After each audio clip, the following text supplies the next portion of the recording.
भारत आज यानी 16 दिसंबर को 54वां विजय दिवस मना रहा है। वर्ष 1971 में भारत ने आज ही के दिन पाकिस्तान पर निर्णायक विजय प्राप्त की थी और बांग्लादेश एक स्वतंत्र राष्ट्र के रूप में अस्तित्व में आया था। इस दौरान पीएम मोदी, राष्ट्रपति द्रौपदी मुर्मू और गृह मंत्री अमित शाह ने एक्स हैंडल पर पोस्ट कर वीर शहीदों को नमन किया है। साथ ही देशों के कई राज्यों में युद्ध में शहीद हुए जवानों की वीरता और पराक्रम को नमन किया है। भारत आज यानी 16 दिसंबर को 54वां विजय दिवस मना रहा है। वर्ष 1971 में भारत ने आज ही के दिन पाकिस्तान पर निर्णायक विजय प्राप्त की थी और बांग्लादेश एक स्वतंत्र राष्ट्र के रूप में अस्तित्व में आया था।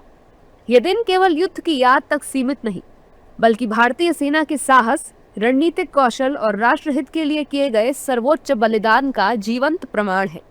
विजय दिवस को पूरे देश में धूमधाम से मनाया जा रहा है।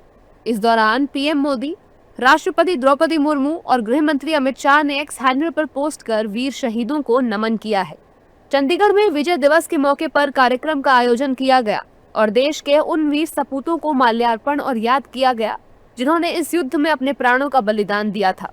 वहीं पश्चिम बंगाल के कोलकाता में भी राज्यपाल सीवी आनंद बोस ने शहीदों को भावभीनी श्रद्धांजलि दी। इसी क्रम में उत्तराखंड में भी विजय दिवस पर कार्यक्रम आयोजित हुआ।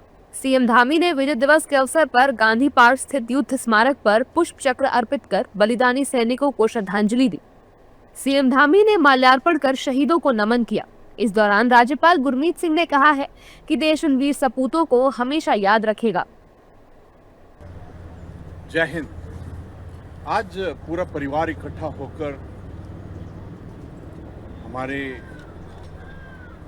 विजय दिवस को मना रहा है। आज के दिन हम सब ने इकट्ठा होकर इंडिया पाकिस्तान वॉर 1971, ये एक ऐसा वॉर था जो हिस्टोरिक, स्ट्रेटेजिक और डिसिसिव वॉर था, जिसके अंदर में अगर आप बारीकी से देखें तो एक लिबरेशन ऑफ ईस्ट पाकिस्तान था, एक क्रिएशन ऑफ बांग्लादेश था और एक उस अत्याचार, जुल्म जो इनोसेंट बांग्लादेशियों पर हो रहे थे, उसका अंत था। 1971 के युद्ध में भारतीय सेना के शौर्य, पराक्रम एवं बलिदान को सल्यूट करने के लिए दिल्ली में भी कार्यक्रम आयोजित हुआ। इस कार्यक्रम में रक्षा मंत्री राजनाथ सिंह ने शहीदों को नमन किया। इस युद्ध में सेना, नौसेना और वायुसेना ने समन्वय की अद्भुत मिसाल पेश करते हुए इतिहास पलट दिया था। 1971 के युद्ध में पाकिस्तान के करीब 93,000 सैनिकों ने भारतीय सेना के समक्ष आत्मसमर्पण किया था और दुनिया के नक्शे में बांग्लादेश के रूप में एक नए देश का जन्म हुआ था।